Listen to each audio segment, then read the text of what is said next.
Hi, welcome to One Word a Day. I'm Sophia, pilot into the universe of Chinese. Let's continue unpacking some Chinese expression praising or appreciating the beauty of women from different perspectives. So today we're going to talk about 婀娜多姿.婀娜多姿. Just through a glance of the Chinese characters, you can see three woman symbols. These are definitely talking about women, Okay, but from what perspective? And we have came across many different expressions talking about different aspects of women. Some are more static about the look. Some are more dynamic about the movement. And today we're talking about the overall package of how a woman, like what kind of, from the viewer or male's gaze perspective, how they are appreciated. So on the surface, it talks about the shape of the woman, that Chinese men prefer more slender shape. Slender is about a vertical versus horizontal dimension. Like, are you more this way or this way? Like this way is preferred culturally, at least in this expression. And 奴 talks about almost like the mind space of that woman. It's that woman have a certain mysteriousness to her, something that you can never decipher. You cannot fully understand. You can only guess. And I guess that quality of mysteriousness was appreciated by many different cultures, not just Chinese, but we captured it in our language.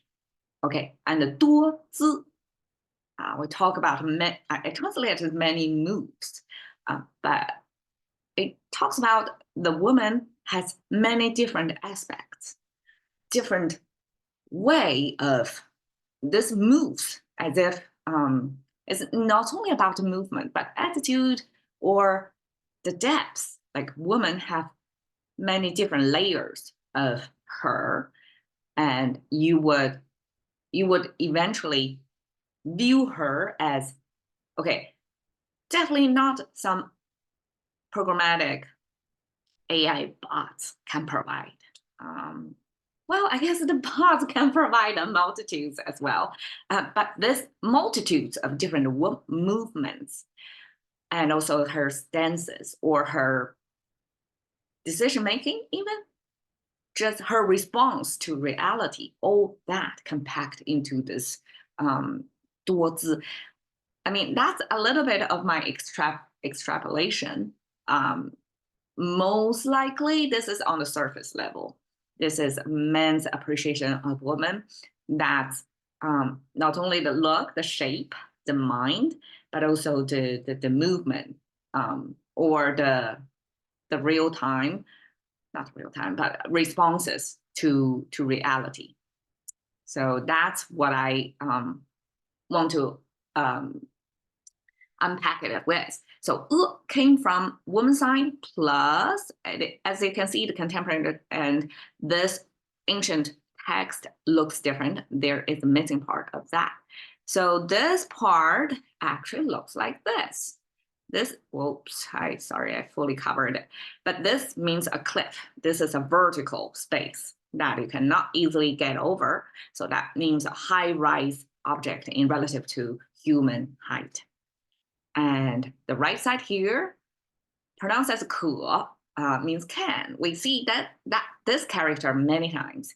And I view it as, this is a mouth symbol, means human speaking or eating, the main functions of humans.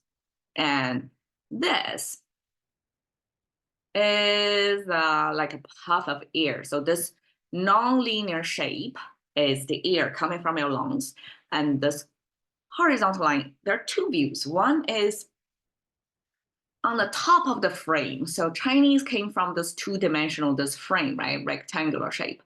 If it's on the top of the frame, that means it's heaven or the upper limit. The sky is the limit. And this puff of air, of course, comes from us. We produce that jet of air projecting over, and it's heaven talking. Like we have a puff of air directed toward the skyline. We're trying to send our message above. Okay, so I guess it's kind of prayer, right? And making sure there's a human's mouth symbol in there that represent human, because this is human mouth shape, and that together means communication with the divine. So I call it a divine decoder.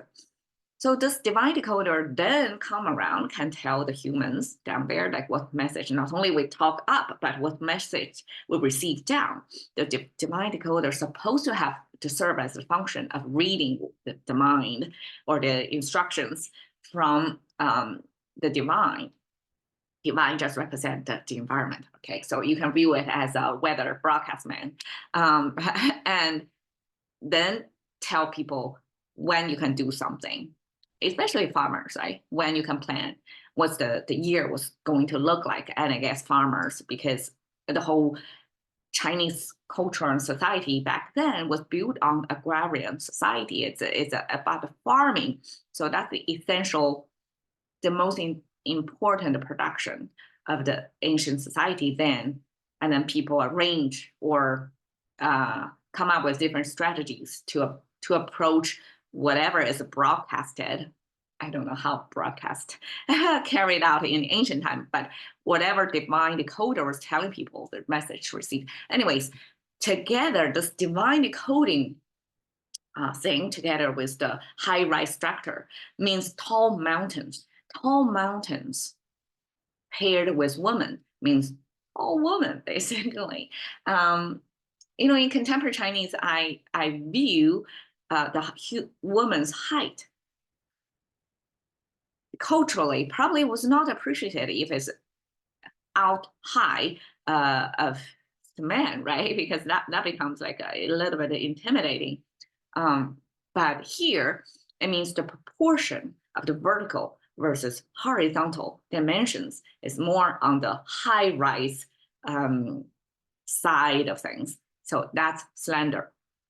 Okay, nuo, mysterious came from this circle means place, and this is sitting on a hill, human figure, and this is the elongated heel. This is not proportional, but stylized, people understand, okay, this is a side view, human figure sitting. You can see this is the knee, okay? This is the knee, this is the butt. Wait, the butt is here, okay.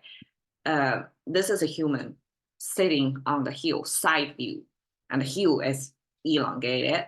That means the population on that land. So you don't both have the land and the people together. It is a regime or the domain of management. Either like in our contemporary understanding, municipal or state level or nation level. So however levels you want to go to, but at least there is a unit, clearly defined unit of place and population. And the left side is weaponry. Was said to be a type of weaponry, as you can see, a lot of sharp edges. And this weaponry was said to be from the, in relative to China's geography, we mainly centered around Yellow River back then, right? And then the surrounding tribes may have their own custom. And this weaponry was atypical, like it's not looking the same as those Yellow River-based civilizations. So the Yellow River population have this type of, almost like just a spear, right? It looks like this, and if foreign culture come over and they have a kind of weird looking weaponry, and that's the first impression of a foreign culture to you. I guess the first encounter with a foreign culture most likely happened on a battlefield, right? Your man, their man come to war, and they kind of exchange their, like, observe their different weaponry. And this weaponry represent the culture or technology from the other foreign tribe. So together, it means other. It gives you the concept of people holding different weapons from you from a different place or regime. And together, paired with women, it means woman from another place.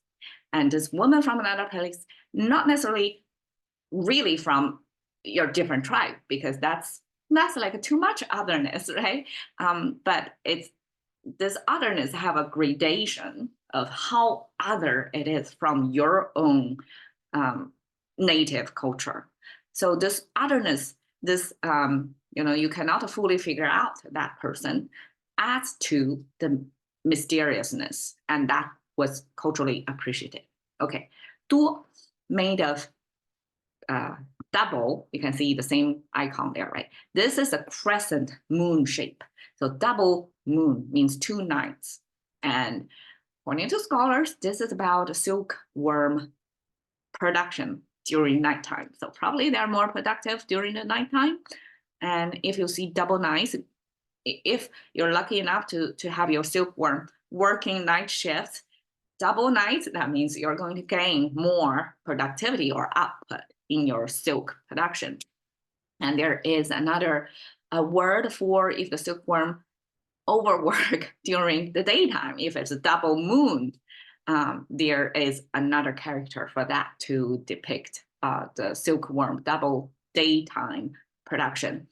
And I guess in ancient time, even if silkworm production was not, like, it become arcane knowledge.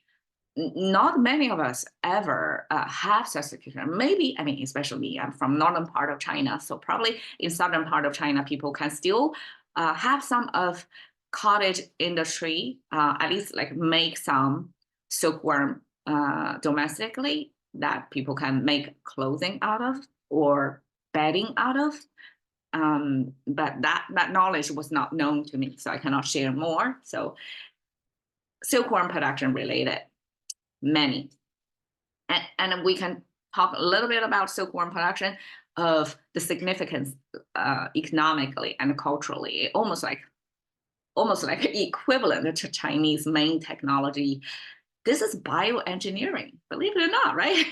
I mean, not genetically changing it, but kind of domesticate, and eventually capture that silkworm, this natural phenomenon, and use it for human textile production. And that itself is a great invention. And that almost like one of the major contributions of Chinese technology to the world, and China benefited. It's one of the best kept trade secret for so many centuries that, we have Silk Road, right? The whole trade route based on the silk. So the significance culturally of silkworm production was huge. And you can understand why, from that perspective, it's probably more prevalent in ancient times and way more significant in ancient time to the economy of local and also household wide, if you have good silk production. And so this double night probably then was easily communicated across different language users, because we understand double night shift means more production. Okay, 字, again, we have this woman symbol. And here, this 2 line, even if it's close, right, and it's situated above the woman symbol, so the whole character will have to read in a certain sequence. It's not just the way it's packed in there. Okay, to unpack this first, here, the bottom right of this character, this means human. Chinese human figure looks like English R. There is a straighter side and a curvier side. And you can view it in 2 ways. One is, I like to pack meaning to it, as ancient language creators realize that humans are opposing sides or forces, yin and yang, a combination of those forces. And so this conflicting, supposedly, dichotomy from whatever dimension exists in human, and that was captured in the human.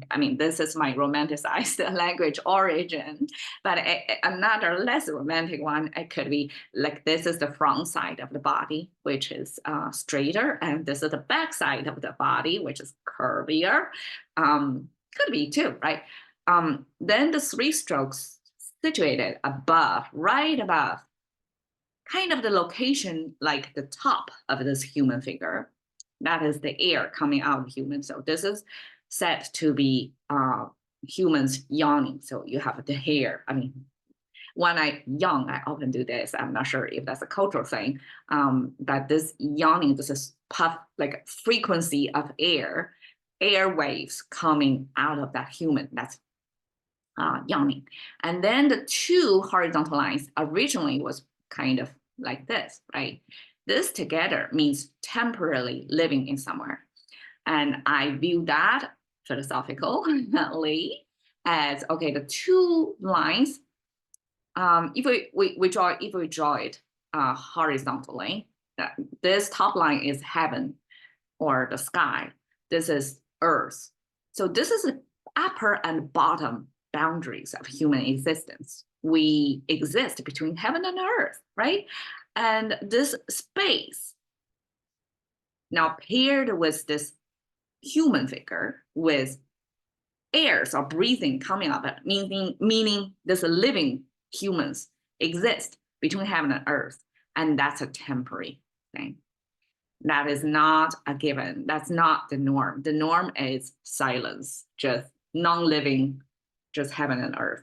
And once we do exist, it's a very short blink of an eye kind of temporary existence. So Chinese create this character to remind people that we are all temporarily being here. And this temporary existence, there's a sense of inevitable death in the end, packed in this character, paired with woman, gives you the sense of a heightened sense of existence, a womanly existence, if we say that however you exist within this living like lifespan, within your lifespan, within heaven and earth, however you exist during that time. So that's way more than moves. It's every step of the way, like every decisions you make, every attitudes, every mood change, every response you have toward reality. So it's forever this chain of environment versus agent that's reinforced learning framework, right? We view everything else beyond us as environment and us as the agent, keep responding to whatever the environment is giving us.